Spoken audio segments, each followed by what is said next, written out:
December 29th, 11:54 a.m. District Court. Defendant Lobby number 5. The swing set is all mine. Defendant Lobby no 5. So, sweetie! You have to believe me, I didn't go anywhere near that crime scene. So then, where were you when the murder took place? As soon as I saw Max show up at the scene, I picked up my fabulous counter. Just ready. We talked about it yesterday, remember? We talked about it yesterday, remember? Oh my god, what is with it? We talked about it yesterday, remember? I wasn't able to do that first M for some reason. Pause. What? Look at that cloak. The white roses are attached to it like you thought. Yeah, okay. So... Yeah. Just point that out. I was in the ringmaster's room. Plus, it's right by him, so and he's looking at paper, so it's possible they didn't even notice him take them or something. He's like, I'm going to do this. Yes, good for you. And while you were there, it was the ringmaster who left the room, right? Exactly. He told me to wait in the room because he would be right back. That's when the ringmaster headed to the scene of the crime, right? That's what it seems like. But the ringmaster must have been wearing Max's costume, right? Oh, sweetie, I just remembered. I went straight to the ringmaster's room still dressed in my stage clothes. But when I got there, I went ahead and took the costume off. Which means? It means that the ringmaster could have taken his costume and went out looking like Max. Fabulous! That's a fabulously possible possibility! Well done, Nick. However, sweetie, why would the ringmaster want to dress up like me? Isn't that a bit strange? Because it's freaking cold! If you think about it, all they found at the crime scene was my silk hat. Where's the rest of his costume? Where did that go? Double. Wow, Max, I never thought of that. You should be a detective or something. Calm down, girl. Well, I was never quite sure what to be when I grew up. Magician or president? You have no idea how hard it was to make a decision. That's really cool. Fabulous. This mystery just keeps getting deeper.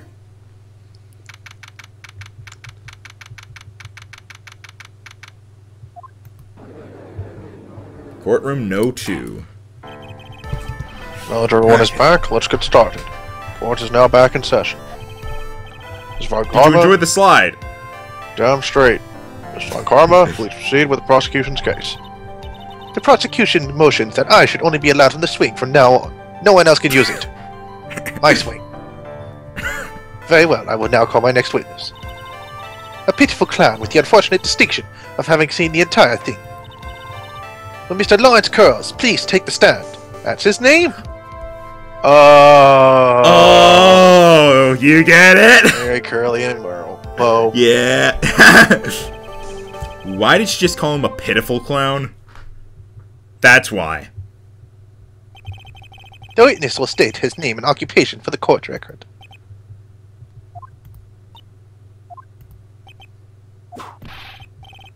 In West Philadelphia, born and raised.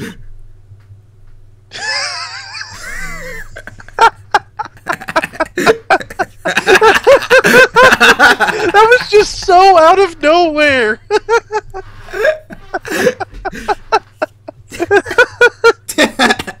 In West Philadelphia, born and raised, putting whoopee cushions is where I spent my days. Oh.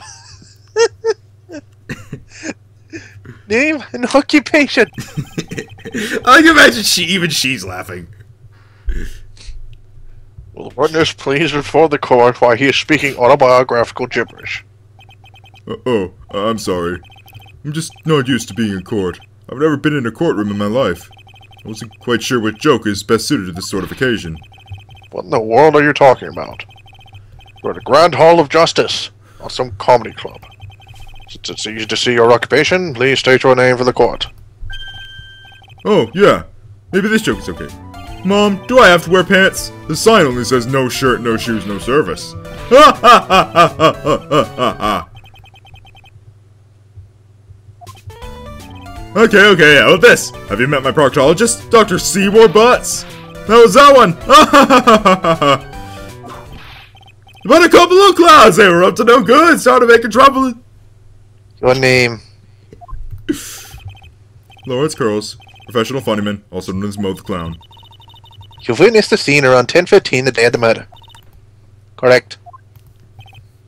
Yes. Yes, it is. Very well, Mr. Curls. Will you please testify to what you saw that evening? A rabbi, a priest, and a Rastafarian walked into this plaza. Without the humor, please. Okay. Aw, poor Mo can't be his normal stoogey self in court. Thank God! Also, what is with his carrot motif? I think he just likes carrots. I don't know. Also, maybe it's a joke about, like, the carrot on the stick and leading the pigs and stuff. Maybe, yeah. I know. I'm not the greatest comedian in the world. I haven't been able to make people laugh for 10 years. No matter what I say, all I get in return is a vacant stare and polite applause. Since no one ever laughs at my jokes, I've taken to laughing at them myself. It's a bad habit, but hey, at least I'm trying. Imagine my predicament. I'm a clown who can't make people laugh. I'm almost useless. But I keep trying. I even tried to come up with jokes just for today. This atmosphere is very nerve-wracking. I decided to try making everyone laugh. Seriously, everyone. What do you think of me? How am I doing? That was a long-ass testimony that had nothing to do with everything. Oh. Aren't we the ones supposed to be asking the questions here? Witness. Huh? We will listen to your call for help after the court proceedings are over. Thus, please stick with the facts of this case. Really? You'll really hear me out? Well, I'll make sure that one of my staff will be your straight man later. Thank you, I can't wait. Poor gumshoe. Alright, that's settled. Shall we begin once again with the testimony? After I drink. My God, man, control your habit. Testimony. Shut the fuck up, man. God damn it, I should have stayed on the slide. Of course we can. I'll talk for as long as you want. Oh, goody.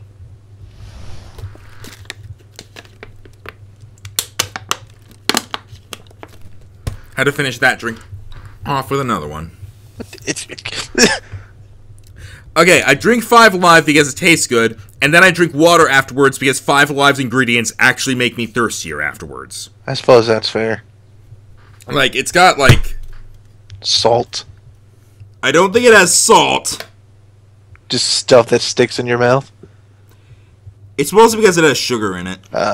Sugar is kind of like... Sugar kind of does the same thing as salt, but it requires more of it. Excuse me. The night of the murder, after practice was over, I went straight back to my room. You have no idea how tired I was that night. I was pooped. I thought I'd go straight to sleep, but before I did, I glanced out the window. That's when I saw 2 silhouettes. They were a bit far away, though. It was the ringmaster, and he was with Max, who was wearing his cloak. I kept watching them, and all of a sudden, Max clonked the ringmaster over the head. That is not what he told us. He told us he was tucked in bed, he heard a thump, he got up, then he saw them. Yeah, it's possible he's just elaborating now for, like... That was a different order, though. Yeah, I know. It's very interesting. I'm pretty sure what's happening right now is that either he is straight up lying to try to get Max into trouble, or he is exaggerating it a bit unintentionally. It's very interesting. Like,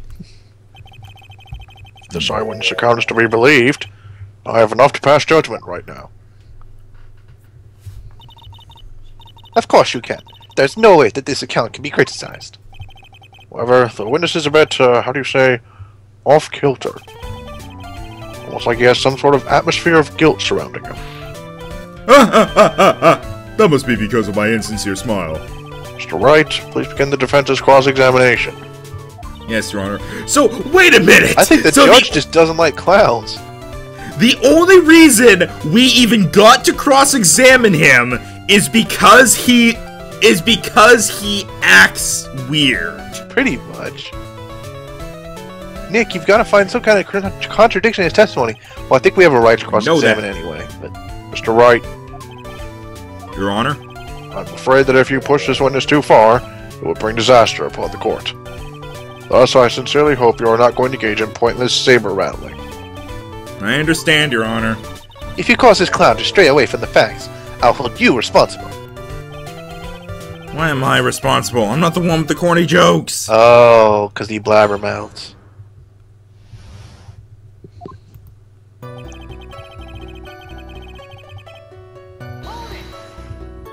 Hopefully this doesn't mean I can't press everything. You'd say that practice wrapped up around 10 p.m., correct? See if that's a thing. Uh-oh. Huh? How exactly am I supposed to make a joke about 10 p.m.? Now 8 o'clock! That's something the clown can riff off of. Let's just pretend it was 8 o'clock. That way I can make a great joke. Let's not. Let's not make it 8 p.m., alright, Mo? What do you mean, let's not? Don't take the clown out of the clowning around. Come on, Nick. Just listen to his joke. There are 3 reasons why I don't want to. 1, I probably won't laugh. 2, I'll get hit with a penalty. 3, I'll get whipped. Will the witness just proceed with his factual testimony? You are so boring. Okay, I made a good call there. I'm almost scared to press the statement where a clown says the word poop. You were pooped that night.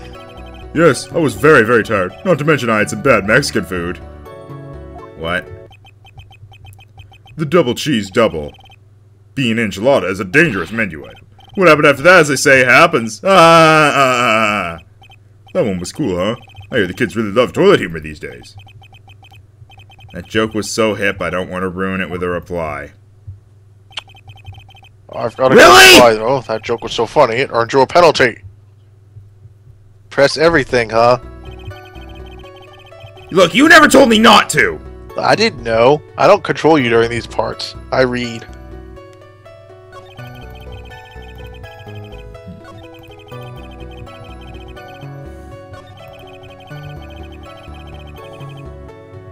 I think maybe just the pooped one was the bad one. If this gets me a penalty, I swear to God. You just happened to glance out of the window? You could say that. You could also say I peeked, stared, glimpsed, peeped, eyeballed. Mr. Carls. Oh, I guess synonyms aren't allowed either. What should I do? I wonder if I should press him further on this issue. Push. Exactly why did you look out of your window that night? Why? Why? Clowns don't need a reason to look out their windows, do they? That's not what I meant. I meant that, well, when we spoke yesterday... Once I had tucked myself into bed, I heard this amazing noise. It was incredibly loud. It sounded like a giant thump.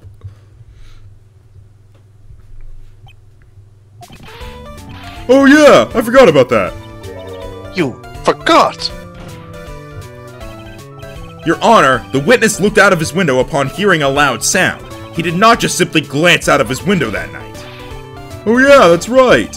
I forgot to mention that thump, didn't I? Oh yeah, well. That's not something you just forget to mention. Yeah, what she said. I believe it would be best if Mo were to revise his testimony.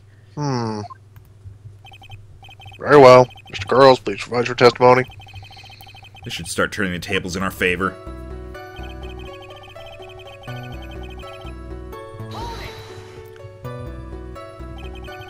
What was the sound like? Well, I guess it kind of sounded like, I guess you could say... Mr. Curls, may the court remind you that humor is unnecessary. Oh, how'd you know that I was gonna make a joke? I guess this sounded like it's supposed to sound like someone getting hit with something very hard. Yep, that's what it sounded like, honestly. Someone getting hit, huh? What then? You went to look out the window and you saw.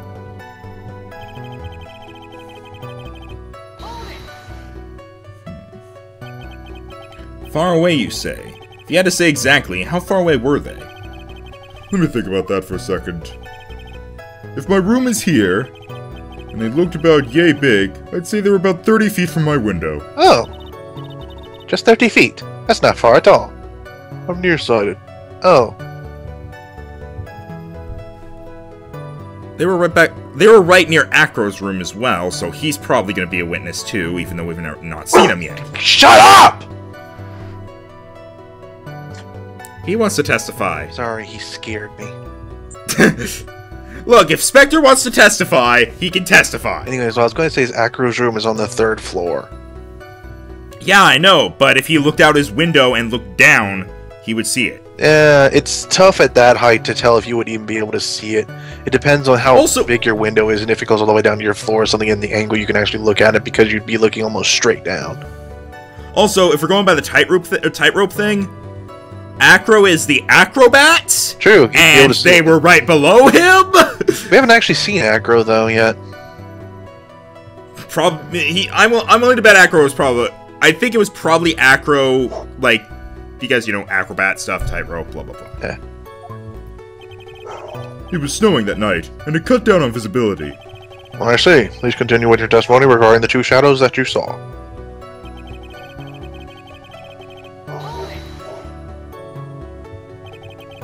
You'd say you clearly saw this, even though you were, by your own admission, far away.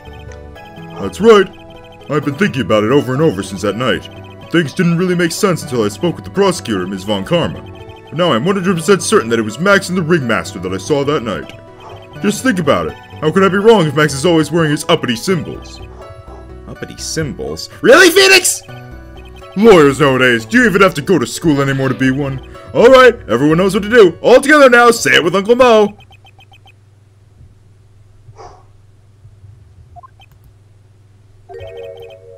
See what I mean? It's always like this. The crowd never wants to go along with me.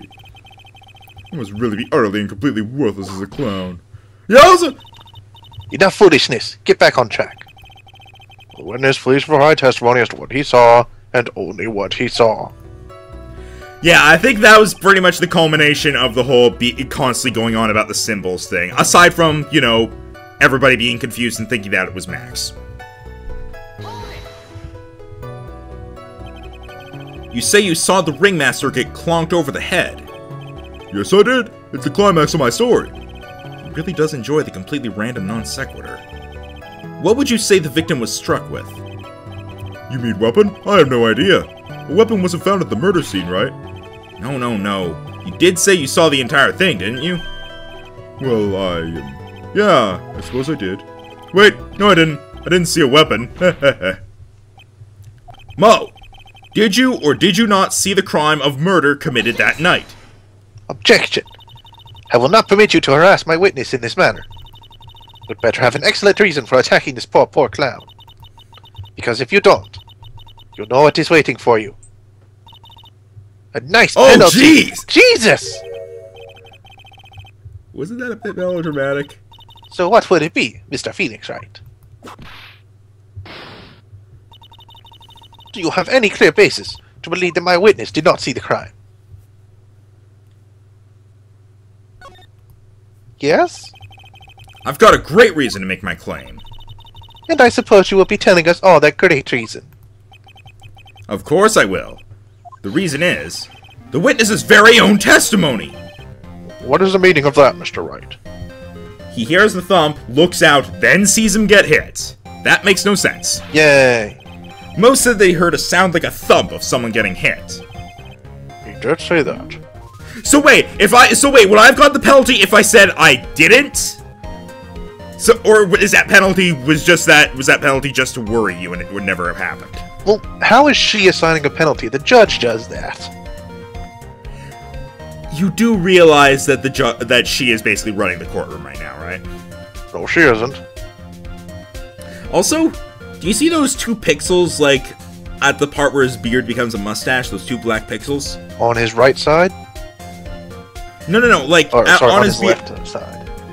His left and his right sides, like, oh, yeah, at the connecting point between his head and his mustache. Yeah. Those are eyes. You will never unsee it. Oh my god. No. Why? However, Mo just stated the following under oath. I kept watching them, and all of a sudden, Max clonked the Ringmaster over the head. If Mo is to be believed when he says he looked out the window upon hearing a sound, there is no way that he could have seen Max clonk anyone. In 1972, Craig Claudia was sent to... Girls, how do you respond to Mr. Wright's assessment? They didn't commit. These clowns promptly escaped from a maximum security clown car. Girls, are you reciting the C-Team theme to anger this court? No. I'm just stalling for time while I jog my memory. Great job, Nick. These types of witnesses always seem to have a selective memory. You just have to peel back the layers of the clown makeup to find the truth. Well, Oh, you're back from your jog. well, it pretty much happened the way I said. Pretty much. When I looked out my window that night, the ringmaster was already face down in the snow. The prosecution helped me fill in the gaps of my statement. Von Karma. Tampering with witnesses again. So now you're saying that you did not see the defendant clonk the ringmaster. Yes. When I looked out my window, the ringmaster had already checked out. Checked out. Yep, he was on permanent vacation, as they say. Ha ha ha ha ha. Mr. Curls, Your Honor. you did not witness the actual crime. However, you still say you saw the criminal, correct? Yes, exactly. The ringmaster was slumped over, and I saw someone's silhouette next to him. Very well. Then please testify to this silhouette you saw. I expect the truth. And if I even catch a hint of a joke from you, I will put you in a holding cell until you learn court etiquette. Got it? Got it. His hat changes from smile to frown depending on his actual mouth. Yep. His hat mouth is his actual mouth! I know. Holy shit. Now you know was a why I bit was weirded out early on in the case when I said I swear his hat is laughing. I was a bit far away, but that shadow could only have belonged to Max. There's no doubting it, especially since I saw his uppity symbols. His silk hat, that black cloak, they were all there. His face was silhouetted, but there was no doubt that it was him. He didn't mention the roses. His cloak was fluttering in the wind, so I couldn't really see what he was carrying. It was like he was Batman. It does seem as if the defendant was at the scene of the crime. You took your time realizing that, didn't you? Shut up. Whatever. That should be enough, right? It is decisive testimony. Was Max really at the crime scene that night? Alright, he said he wasn't there. We have to keep believing that. Sorry, you've been voicing like everybody. Alright, Mr. Wright, commence your cross-examination. You've had the talkative clown. True, but it feels like that's my only character right now. And his hat. Yes, I also voice his hat.